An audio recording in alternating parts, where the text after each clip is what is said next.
அனைவருக்கும் வணக்கம். இப்போ இவர்கள் இருவருக்கும் திருமணம் ஆகிறது. திருமணமான பிறகு இந்த லலிதகுமாரி என்ற குழந்தை பிறக்கின்றது. பிறகு இந்த கணவனோ மனைவியோ நீதிமன்றத்துக்கு செல்கிறார்கள். அங்கே இவர்களுடைய திருமணமானது வாய்டு அல்லது வாய்டபிள், திருமணம் செல்லாது என்று அறிவித்து விடுகிறார்கள்.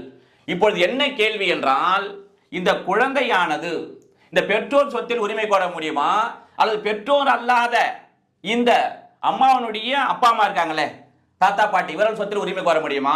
அதே போல அப்பாவனுடைய அப்பா அம்மா இருக்காங்கல்ல, இவர்கள் சொத்தில் உரிமை கோர முடியுமா?